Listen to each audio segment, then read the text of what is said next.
pense que s'il y a une chose sur laquelle il faut insister, c'est sur les enjeux. Le FLNKS, il a été mis en place par nos vieux pour amener ce pays à la pleine souveraineté. Il a été mis en place aussi, surtout, parce qu'on était minoritaire. C'est vrai, vous allez dire pourquoi il n'y a pas le FLNKS au nord, aux îles. Au nord, aux îles, c'est des histoires entre nous. Les élus, ce sera des indépendantistes. On se retrouvera au Congrès. Mais nous, dans le sud, on est obligé de se mettre ensemble, faire ce qu'on appelle un front. Le FLNKS, l'acquis de tout ce qu'on a eu aujourd'hui, c'est grâce au FLNKS. Et pourtant, on est minoritaire. La dernière fois qu'on a été majoritaire, c'est le gouvernement de Tjibaou, il y a 40 ans. Il n'y avait même pas le FLNKS. Et ce gouvernement est resté à peine 3 ans. Tout l'acquis que nous avons eu jusqu'à présent, c'est en étant dans l'opposition, en se battant, en s'affirmant. Et à l'époque, dans le gouvernement de Tjibaou, il avait réussi à faire une majorité et un gouvernement avec les gens, les non-Kanaks. Et bien sûr, il y a eu une telle pression de la droite, ils ont foutu en l'air le gouvernement. Ils sont même rentrés dans le Congrès avec des matraques et des casques, le jour où ce gouvernement a voté l'impôt sur le revenu. L'impôt sur le revenu, c'est simplement un impôt qui permet de répartir la richesse.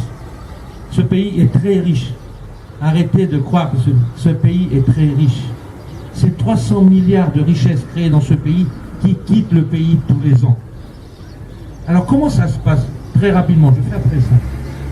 Cette richesse, si elle restait ici, elle pourrait apporter beaucoup de choses de développement, etc., et de permettre à nos jeunes de s'insérer. Aujourd'hui, ils sont marginalisés. Pourquoi cette richesse part? Cette richesse, elle est essentiellement captée par qui? Par ceux qui importent, qui vendent, et qui font de très gros bénéfices. Mais vous savez, importer et vendre, ça ne donne pas beaucoup d'emplois. Il n'y a pas d'entreprise.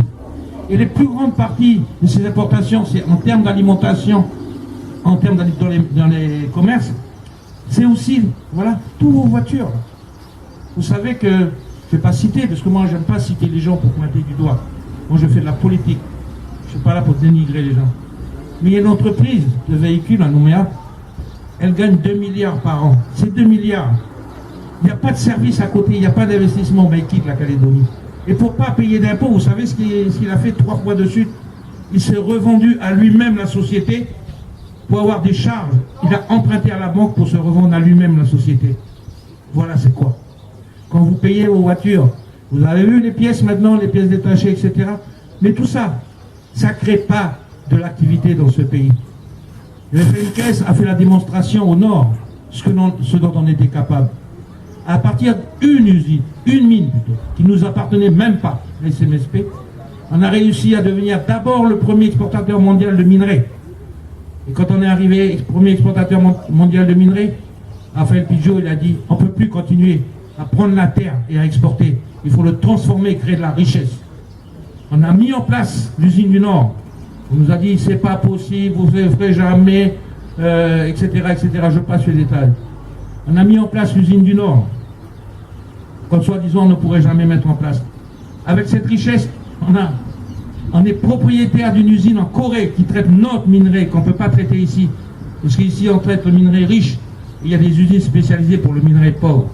Et actuellement, il y a des négociations, on appelle des MOU, c'est-à-dire des conventions qui ont été faites avec la Chine pour peut-être avoir dans pas très longtemps une usine en Chine pour traiter des minerais encore plus pauvres. Pour autant, qu'est-ce qu'on a en face? La SLN. Moi, je ne critique pas la SLN, les gens qui travaillent. Mon père a travaillé 35 ans à la SLN. Et comme il était cadre, je connais aussi beaucoup de choses. Je ne critique pas la SLN par rapport aux ouvriers, par rapport à ce qu'on leur demande, ou ceux qui sont sur mine. Mais la stratégie de la SLN, quand on a négocié l'accord de Nouméa, on a négocié le massif pour construire notre usine du Nord. On a négocié aussi la participation dans la SLN. On n'a pu avoir que 30%. Pourquoi? Parce que la SLN fait partie d'un grand groupe, un grand groupe français multinational, et c'est le seul groupe français métallurgie et minière en France. C'est le seul groupe. Et ce groupe ne vit que par la richesse de notre pays. Depuis plus de 130 ans, les bénéfices dégagés par la SLN qui remontent via Eramet, ils sont investis partout dans le monde, au Gabon, partout.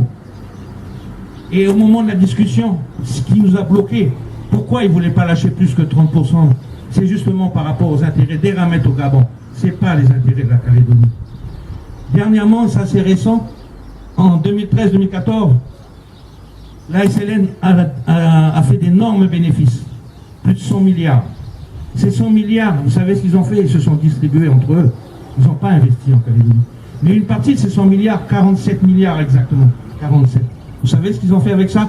Ils ont acheté des mines en Indonésie, avec notre argent, pour aller en Indonésie, parce que là-bas c'est moins cher, et on peut exploiter les gens, c'est ce qu'on ne peut pas trop faire en Nouvelle-Calédonie. C'est-à-dire que la stratégie de Eramet SLN, c'est une stratégie de multinationale. Ce n'est pas une stratégie pour développer la richesse de ce pays, donner du travail à notre jeunesse, pour lui redonner sa dignité. Au passage, je salue la jeunesse qui le 4 novembre, s'est levée et a crié sa dignité. Et nous a donné tous, redonné de l'espoir. Donc nous, l'enjeu, là, le 12 mai, c'est une étape intermédiaire avant l'accession à la pleine souveraineté. Si on est capable de nous mobiliser, on peut être majoritaire au gouvernement et au Congrès. Et là, on va pouvoir faire les choses. Partout où on passe, on dit, ouais, vous passez depuis longtemps, vous dites, mais vous faites rien. Mais pour faire les choses, il faut être majoritaire. Quand on n'est pas majoritaire, on ne peut pas faire. Quand on est majoritaire, on peut mettre des choses très simples en place. L'augmentation des bas salaires, etc. On sait comment faire. Ne vous inquiétez pas, il y a des gens compétents autour de nous, des gens du pays. La deuxième chose, c'est que ce pays que nous voulons construire, mais vous le savez, ce pays dont on parle, c'est simplement un pays qui soit à notre image, parce que l'on est nous. C'est le même problème que l'école. Pourquoi? Il y a beaucoup de décrocheurs de l'école, de jeunesse qui se marginalisent, parce que souvent ils ne se reconnaissent pas dans cette école. Et c'est ça où on a beaucoup de travail à faire. Ils ne se reconnaissent pas parce qu'en face d'eux, ce n'est pas les gens du pays. J'ai vécu la même chose dans ma jeunesse. J'étais à l'école à l'époque, moi, avec Rocco Miton et toute la clique de la Conception. Mais nous, on a vécu la même chose. Pourquoi on a réussi? Parce qu'on a baissé la tête. Parce que c'était comme ça avant, on baissait la tête. Et c'est nos parents qui nous faisaient baisser la tête. Parce que c'était comme ça. Et c'est comme ça qu'on a pu réussir. Et aujourd'hui, c'est vrai qu'une partie de notre jeunesse réussit. C'est vrai qu'ils peuvent un peu lever plus la tête que nous. Mais pour une grande partie de notre jeunesse, ils sont obligés de baisser la tête. Et peut-être de mettre des capuches. Et il faut leur dire, levez vos capuches aujourd'hui. Levez votre tête, on va y arriver. On va faire un pays qui nous ressemble. Enfin voilà, c'est pour dire très rapidement, mais c'est plus intéressant d'écouter vos questions. Parce que des fois, nous, on peut vous dire des choses, vous faire plaisir. C'est pas qu'on vous ment, on vous dit la vérité. Mais c'est savoir ce que vous avez à nous dire. Parce que le combat qui nous reste, il est important. Et c'est aujourd'hui ou jamais. Je le dis toujours, il ne faut pas douter de notre combat. Il ne faut pas douter comme le peuple juif dans le désert, qui après avoir douté a tourné 40 ans dans le désert, qui n'a jamais vu la terre promise, en tous les cas, tous ceux qui ont douté. Donc il ne faut pas douter, il ne faut pas écouter le chant des sirènes aussi, ceux qui vont faire croire qu'ils sont beaux comme les sirènes.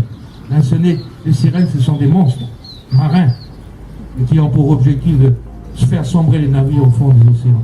Donc ne doutez pas, croyez à notre combat. Le FNKS n'a pas de visage. C'est pas, on dit oui mais il y a un tel, il y a moi, je sais pas, voilà, il y a lui, Sylvain, là, mon ami, là, qu'on se connaît depuis longtemps. Et comme ça, c'est ça important. Le FNKS n'a pas de visage, le FNKS c'est le visage de notre combat, de notre dignité. C'est ça qu'il faut retenir. Et c'est le FNKS qui nous emmènera à la pleine souveraineté. Et pas d'autres.